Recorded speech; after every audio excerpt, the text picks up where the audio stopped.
Welcome to the Old Time Radio Westerns. I'm your host, Andrew Rhines, and I'm excited to bring you another episode absolutely free. Now, let's get into this episode. Now, as howling winds echo across the snow-covered reaches of the wild Northwest, the Quaker Oats Company, makers of Quaker Puffed Wheat and Quaker Puffed Rice, the delicious cereals shot from guns, in cooperation with the Mutual Broadcasting System, presents by special recording Sergeant Preston of the Yukon. It's Yukon King, swiftest and strongest lead dog of the Northwest, breaking a trail for Sergeant Preston of the Northwest Mounted Police in his relentless pursuit of lawbreakers. And bang! On you, Husky! Gold discovered in the Yukon. A stampede to the Klondike in the wild race for riches. Back to the days of the gold rush. And the adventures of Sergeant Preston and his wonder dog, Yukon King, as they meet the challenge of the Yukon.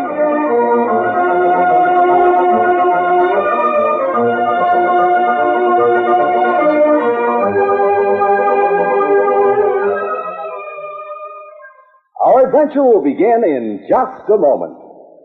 As a parent, would you fail your own child? You may be doing just that by ignoring the serious problems that our schools face today.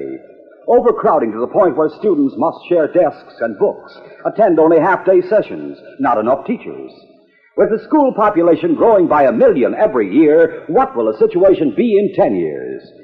Realizing that these educational problems must be solved, President Eisenhower has called for a White House conference on education to be held in November. As a citizen, as a parent, it's up to you to join your community's efforts toward better schools. Start today by writing for free information on how to hold a community conference. Write Better Schools, 2 West 45th Street, New York 36, New York. Remember, better schools build better communities. This message is brought to you as a public service.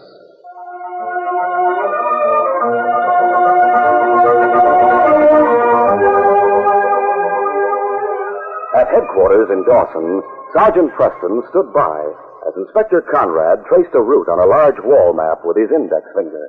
By traveling this way, you'll save time, Sergeant. The community of Lost Pine is here, in a valley south of Tall Pine Mountain. I see, sir. This is a trouble spot. I sent Constable Summers to Lost Pine to investigate trail robbery and the sale of firewater to Indians. Is there an Indian village near Lost Pine? Ortega's village is in the mountains. A missionary named Thorne works among the Indians. He's the one who sent word of the robbery. Oh? Any idea who's behind it, sir? Thorne suspects Duke Milo. Milo owns a cafe in Lost Pine. Miners and prospectors may do too much talking about their gold and their claims while they're in the cafe. Thorne also mentioned a fellow who works for Milo, a big American named Rawhide. Rawhide? A circular about him came from the States this morning. Yes, Sergeant. He's wanted by the authorities in Seattle.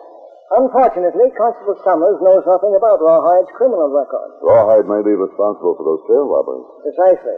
The record of his past crimes makes him the logical suspect. I want you to join Constable Summers at once, Sergeant. He may need help. Very well, sir.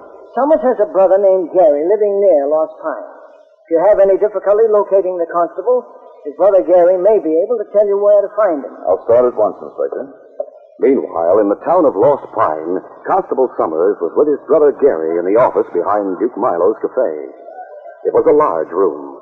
A door in one wall opened to the outside. Rawhide, a huge man whose skin had the tough, tanned appearance of old leather, stood with his back to the opposite wall, leaning against the door leading to the cafe.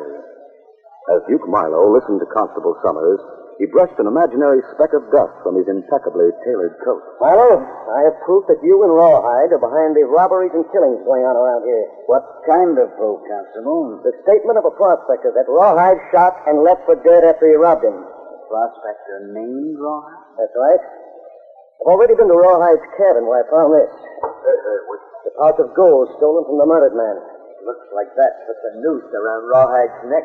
Sure does, Gary. So you have proof against Rawhide.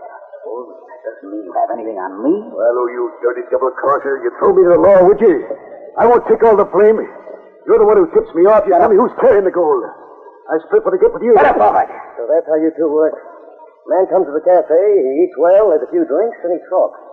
When he leaves here, Rawhide follows him. You must feel pleased with yourself, Constable. Thanks to Rawhide, you've verified your suspicion. I'm arresting both of you. Here, Gary.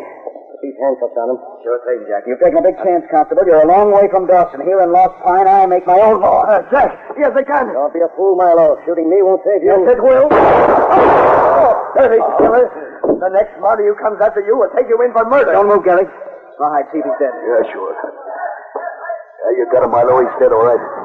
You dirty killer. Gary, if you try to make an outcry, I'll shoot you between the eyes. What's stopping you? You're holding the gun. Rawhide and I know you found gold. We want to know where. Hey, boss. The fellas from the cafe will break in the door.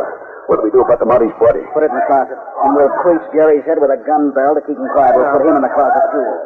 Stand still, Gary. Gary Summers had measured the distance between himself and the door leading to the outside. He moved toward it slowly, and then decided to take a desperate chance. Stop, or I'll shoot. Hey, boss, he's getting away. Duke wanted to know where Gary had found gold, so instead of shooting to kill, he aimed only to slow Gary down. One of his bullets struck Gary in the shoulder. Gary staggered, but kept going. Before Duke could follow him, the door to the cafe splintered beneath the weight of miners and prospectors who had smashed it in. Men crowded into the office seconds after Rawhide had slammed the closet door shut, concealing the body of the dead Mountie. Quiet, boys. Quiet down. Where's Gary Summers and his brother, the constable? Came to the cafe on the way in here, Duke. What happened? Yeah, I don't know much more about it than you do, boys. Four of us were standing here talking when someone from the outside started shooting at the constable through that window. That right, Rawhide? Yeah, sure, boss. Constable and Gary took off after him. Hey, who'd be shooting at Constable Summers? Who would be? Probably someone who has reason to be afraid of the law. All right, go after them. See if you can help the constable and Gary. Now let's all go back to the cafe and wait for the law to return. Drinks are in the house, boys. Duke Milo was a convincing liar. He led the way to the cafe, talking rapidly in order to hold the attention of the excited crowd. No one had noticed the bloodstains on the floor of the office. No one knew Rawhide meant to kill Gary Summers. One of Duke Milo's bullets had struck Gary in the shoulder. In spite of his wound, Gary headed for the hills, grateful for the cover of darkness and the falling snow that would conceal his tracks. He felt sure that Rawhide and Duke Milo were following him. With every step, he realized the futility of trying to escape. Only the desperate desire to avenge his brother kept him going. A growing sense of weakness finally gave way to unconsciousness. He fell to the ground and lay motionless. Several hours later, an Indian pounded on the door of the missionary's cabin. I'll go, Dad. Warner, what is it? May I come in? Of course. Is something wrong? Who is it, Mary? It's Warnock, Dad. Doctor, come with Warnock pretty quick. Hello, Warnock. What's the trouble? Much trouble. He find white man in hills. Him hurt bad. Shot in shoulder. Lose plenty blood. Where is he? We take the cave. Why didn't you bring him here, Warnock? Me able travel faster alone. Get your parker, Mary. We'll go to the cave at once. Me lead the way. When Gary Summers regained consciousness, he stared unbelievingly at the walls and ceiling of a large cave. A single candle sputtered in the drafty cavern, revealing a young girl, an elderly man, and an Indian. He's regaining consciousness. Oh, hand me that cup of broth, Mary. All right, here. Where am I? You're in a cave on Tall Mountain. Oh, I'm Dr. Thorne. This is my daughter, Mary. Would you like to tell us what happened? In as few words as possible, Gary described the shooting of his brother and his escape from Milo's office. And then, making an effort to get to his feet, he said... Put my light to you, but right now, you can't get up yet. But Milo... Milo won't find you here. I've got to get him. You're a witness to a murder. Why, he'd kill you on sight. Last time I met him, I didn't have a gun. Next time will be different. Gary, the law will punish Duke Milo. Law? Jack was the law. He walked into Milo's place and he was shot. Same thing had happened to any other Mountie who showed himself in these parts. We'll send word to Dawson. Me go to Dawson. Get Mountie. Oh, it won't do any good to bring the law. Duke Milo has already killed one Mountie. Won't stop at killing another one. Warnock traveled all night, pausing at daybreak to rest and to eat. And then he pushed on over seldom-used Indian trails few men knew about. It was nearly noon when he saw a white man coming toward him. A strong gust of wind caught at the man's parka. The parka opened. Warnock caught sight of the scarlet tunic beneath it. Him, Mountie. Hello. Warnock raised his hand in greeting. You, Marty. Me want talk. I'm Sergeant Preston. Me hear you. Me Warnock. Warnock, eh? You in trouble? Warnock's not in trouble. White man in trouble. Where? Lost Pine. Lost Pine? That's right. We come from there. Fella named Summers. Him shot. Constable Summers? Constable Summers dead. Brother shot. I'm heading for Lost Pine. We'll go there together. Wounded fella not in Lost Pine. Him in cave on Tall Mountain. Me take you there. All right, Warnock, let's go. Come on, King. In his office, Duke Milo frowned darkly as he stared out the window. Rawhide entered without knocking, and then carefully closed the new door leading into the cafe. Well, did you find Gary Summers? Boss, nobody's seen him or heard of him since the shooting. He's been gone nearly 48 hours. I even went to Watega's village and the missionary's cabin up in the mountains looking for him. You'd made sure that prospector was dead after you robbed him. You wouldn't have been able to tell Constable Summers you were the one who shot him. If you could have gotten away with it, you'd have let Summers take me in for that killing. Don't talk like a fool. I killed the Mountie, didn't I? You killed him to save your own skin, not mine. That's not true. I killed him to save both of us. Where'd you bury him? I took him up in the woods, cut a hole in the ice on the stream and shoved him under. Good. Now if we could just find Gary. He's likely dead. Likely isn't good enough. I want to be sure he's dead. What he knows, he can hang both of us. Speaking of hanging, Milo, I still think you'd have turned me over to the law. If I wanted to turn you over to the law, I could have gone to the Mounties a long time ago. They knew about your record in Seattle. They'd pin every one of those trail murders on you. If I thought you'd tip them off... I haven't. You hadn't better. We're wasting time talking about it. Get going. Where? Keep looking for Gary Summers. I've looked everywhere I can think of. Then start asking questions about him. Stick to the story that you're worried about him. You figure he and his brother need help. When you find him, you know what to do.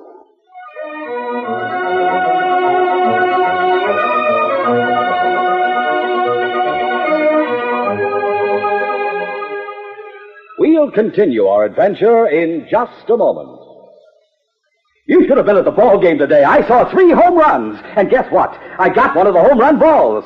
Fellas and girls, why don't you get a free baseball ticket? It's easy. Come out to the ball game as guest of a major or minor league team. Your free ticket is waiting for you right now inside packages of Quaker Puffed Wheat, Quaker Puffed Rice, Muffet Shredded Wheat, and Quaker Pack-O-10, which has 2 free baseball tickets. Yes, if you are 12 years or younger, just bring Mom or Dad or another paying adult and see wonderful major or minor league baseball games free. Names of teams and dates are on every ticket. Get as many free tickets as you want. No mailing, no waiting. When Mom buys breakfast cereal, just be sure she gets the kind with a free baseball ticket inside. That's Quaker Puffed Wheat and Rice and Muffet Shredded Wheat. You get 2 free baseball tickets inside Quaker Pack-O-10. So don't miss out another day. See the star players wallop those home runs.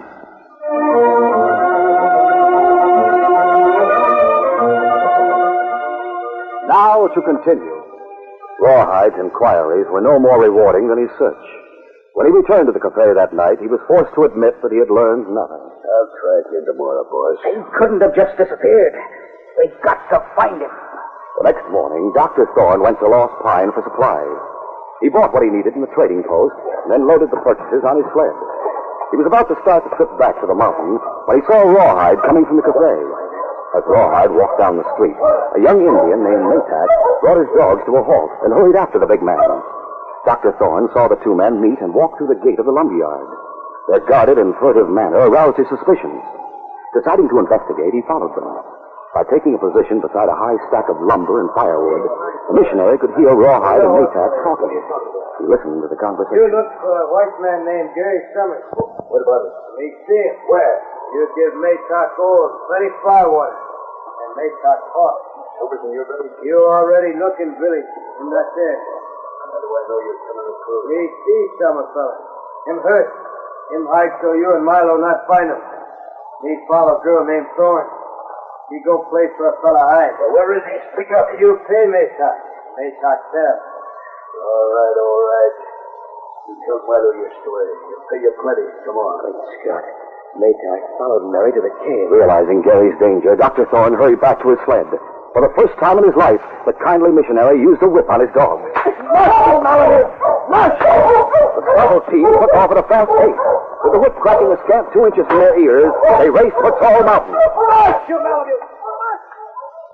When When Dr. Thorne arrived at the cave, he found his daughter and Gary talking to Sergeant Preston. The great dog, Yukon King, was at his master's side. Wannock stood in the background. Dad, this is Sergeant Preston. Glad to know you, Dr. Thorne. Why, glad to meet you, Sergeant. Gary, you must leave here at once. What's wrong, Dr. Thorne? Rawhide's on his way to this cave. But Dad, why is Rawhide coming here? Probably to kill Gary. How'd he find out about this cave? Speaking rapidly, Dr. Thorne told Sergeant Preston how he'd overheard Maytack talking to I Rawhide. knew Maytack was up to no good when I saw him call Rawhide. I didn't know he'd followed Mary to this cave, and that he'd sold his knowledge to Duke Milo. Maytack's bad Indian. Good or bad, the damage is done now.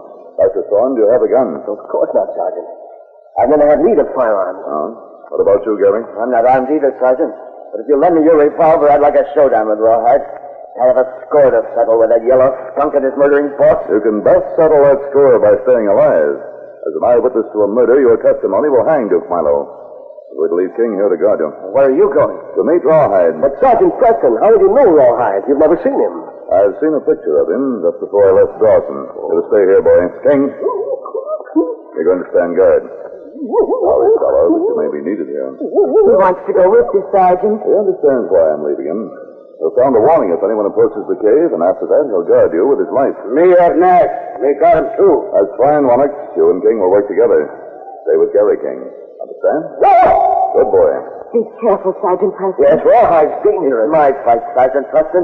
Milo killed my brother. And he's going to pay for it, Gary. You stay with King. Sergeant Preston proceeded cautiously until he reached a small clearing. Then he took a position behind a heavy growth of evergreen trees and waited. 5 minutes later, he heard someone approaching the opposite side of the clearing. The Mountie loosened a flap on his holster. As Rawhide stepped into view, Preston called out sharply. That's far enough, Rawhide. Walk to the center of the clearing, but move slowly. All right, guys. Get your head up on me. Who are you? Show yourself. Sergeant Preston, Northwest Mounted Police. Police? At the word police, Rawhide made a fast grab for his gun. Preston's hand flashed to his side. Rawhide found himself staring helplessly into the barrel of a heavy revolver. Well, Rawhide, you want to finish that song? How do you know my name? I not only know your name, but I can detail some of the crimes you're wanted for in Seattle. Seattle? Why, that dirty double-crossing polecat. That lion no good fancy dress dude. He swore red, white, and blue he would turn me into the Mounties and I'd believe his tan. Rawhide's face flushed with sudden fury. Preston listened in surprise to the livid curses the big man mouthed against the partner he thought had betrayed him. Now he figures I know too much. I know he killed a Mountie. He wants to get me out of the way. Milo told that Injun to send me on a wild goose chase, and he took you off. Steady, Rawhide. But Rawhide was beyond control. As Preston saw the big man's bloodshot eyes, he knew he faced insane rage that recognized neither fear nor caution. Don't go for your gun, Rawhide. All right, stop it. Preston fired, intending to smash Rawhide's gun. But with animal cunning, the big man anticipated the shot. He dropped to his knees. Preston's shot missed. The same instant, Rawhide fired. As Preston staggered back under the impact of a bullet in the arm, he fired. Rawhide's gun was smashed, but the Mountie had stumbled. He fell. And as he went down, he struck his head on a projecting rock and lay motionless.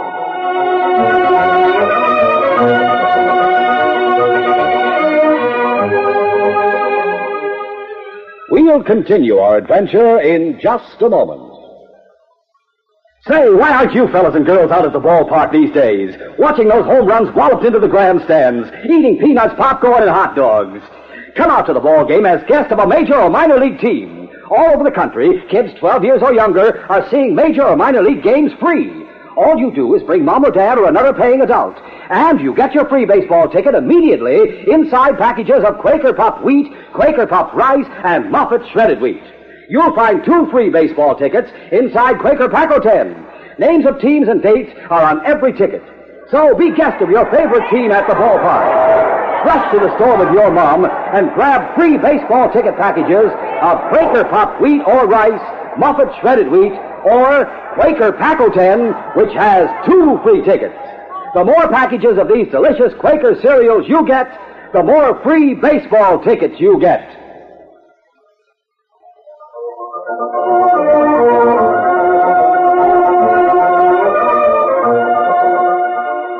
Now to continue. After wounding Sergeant Preston, Rawhide stood for a moment staring at his useless gun. And then, obsessed with a desire for revenge against Milo, he turned and ran for the clearing, leaving Preston unconscious on the ground. Goaded by his mounting rage, Rawhide hurried through the hills. He didn't slacken his pace until he reached Duke Milo's cafe in Lost Pine. He walked to the rear of the long, narrow building and entered Milo's office from the outside. What's the idea of slamming that door, Rawhide? Rawhide, what's the matter with you? Why are you pulling a mask? After that Monty smashed my gun, I could have used this knife on him, Milo. But I wanted to save it for you. You got It won't do any good to make a play for that sneak gun, Milo. You can't surprise me like you did Summers. Turn me into the Monties, will you? Get them off about me being wanted in Seattle. I didn't get them off. Lies. He knew all about Seattle. You told him. No. Listen. Go on, more lies. Duke Milo was stronger than he looked. With one hand, he gripped Rawhide's wrist, straining to escape the blade of the knife. With the other hand, he reached frantically for the gun concealed beneath his shoulder. The razor-sharp blade slashed through Milo's coat and the leather holster. But at the same time, Duke grabbed the gun. He jerked it free and fired. Rawhide slumped to the floor. Duke made sure Rawhide was dead. Then he holstered his gun. That chuckhead must have lost his mind. Somehow he figured I'd talk to the Mounties. Someone will come here to investigate those shots. Duke opened the door to the cafe. Good thing the place is empty. Better take a look out back. Opening the door a few inches, Milo looked out. He saw a man running toward him. He's coming here. For a long moment, Duke studied the approaching stranger. The man's parka was open at the throat. Beneath the parka, Duke saw a scarlet tunic. All right, Scotty, some money. Duke closed the door and reached beneath his coat. He snatched at his gun, but the weapon caught in the holster that had been slashed by Rawhide's knife. Twisting the gun, he pulled it free. Then, holding the barrel firmly, he took a position behind the door and waited. The door opened. Preston stepped into the room. Using his gun as a club, Duke brought it down on Preston's head. Preston's knees buckled and he went down. Now to drag him out of the doorway. Jamming his gun into the holster, Duke grabbed the Mountie beneath his shoulders. But Preston's body was a dead weight. As Duke struggled to move him, he heard a new sound. He saw the great dog King charging toward the open doorway. Dog, he's coming here. There was no mistaking the dog's intention. Duke reached for his gun to halt the husky, but again the weapon was caught in its holster. Duke tried frantically to get it free, but it was too late. King leaped through the open doorway. The dog's blade struck Milo in the chest and threw him to the floor. He lay there helplessly, pinned down by the dog whose threatening fangs were but inches from his throat. Meanwhile, Sergeant Preston was regaining consciousness. Stunned and badly shaken from the blow on his head, he heard the snarls and growls as if they were coming from a great distance. He shook his head and sat up. As his brain cleared, he realized what had happened. He rose to his feet with his gun in his hand. Steady, King. I'll take over now. I'll see if he's armed. On your feet. Sneak gun, eh? Give me a chance to explain. Sergeant, are you all right? Yes, I'm all right. Harry Summers. Surprised to see me, Milo? Sergeant, this is the man who killed my brother. And he'll be charged with the murder, Gary. Take a look at Rawhide, will you? See if he's alive. Yeah, sure. I thought you were going to stay in the cave. But, Sergeant, Gary thought you might need help. He insisted on coming here. Gary asked King to lead us to you. Oh, I wondered why King disobeyed orders. He didn't disobey them, Sergeant. Gary did. Go ahead. Dead, all right. He was shot several times. It was self-defense. He came at me with an knife. It was no difference what it was, Milo. You hang anyway for killing Jack. I swore I'd settle that with you myself, but I guess Jack would rather have it this way. Hey, where's your father? Right here, Sergeant Preston. I couldn't quite keep pace with the younger folks. So, Lennox and I... I see you have everything under control. But your arm, you've been wounded. We'll put handcuffs on Milo, and then perhaps you'll examine it. Yes, of course. Well, let me put the handcuffs on Milo, Sergeant. Oh, go ahead, Gary. It'll be a pleasure. Sit down in this chair, Sergeant. Now that Milo's handcuffed, I'll look at your arm. All right, Doctor. Watch the prisoner, King. I'm watching him, too.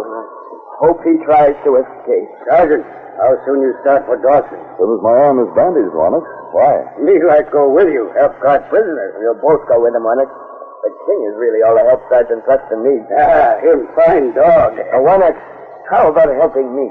What me do? Why, help me work my gold claim. Gold claim? Yes.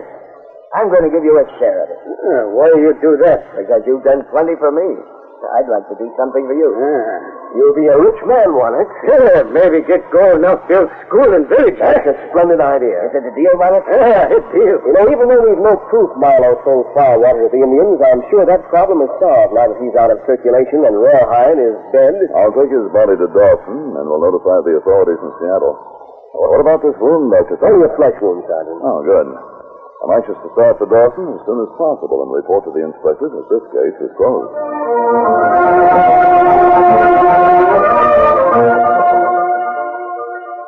We'll return in just a moment for the word about our next exciting adventure.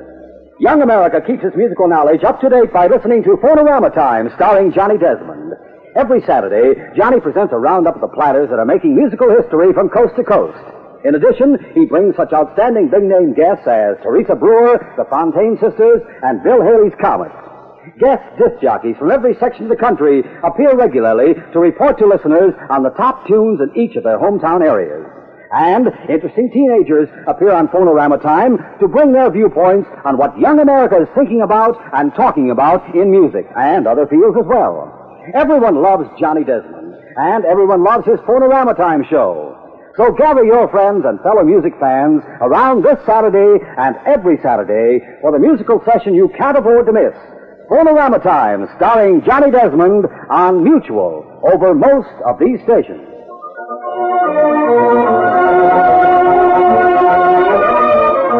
The situation was a tense one for Sergeant Preston as he faced a gun in the hands of one of his own brother officers. Can he escape the bullet that the young constable is determined to send his way? Be sure to hear this next exciting adventure.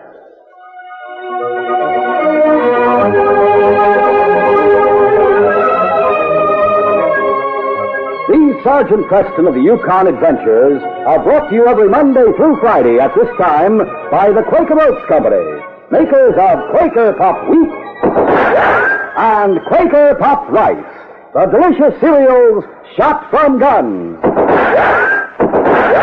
By special recording in cooperation with the Mutual Broadcasting System. They are a copyrighted feature of Sergeant Preston of the Yukon Incorporated. Created by George W. Trendle, produced by Trendle Campbell Muir Incorporated, and directed by Fred Flowerday. The part of Sergeant Preston is played by Paul Sutton.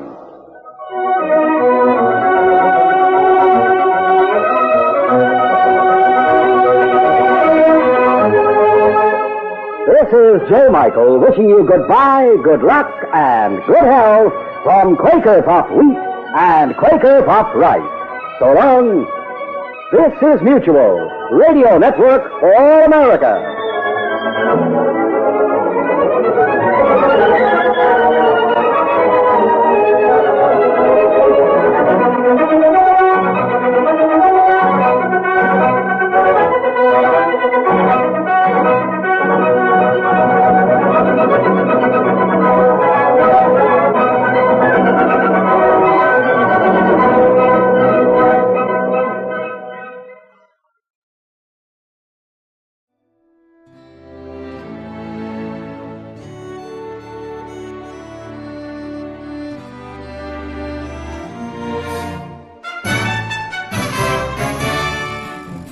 This has been a presentation of OTRWesterns.com, and we hope you enjoyed.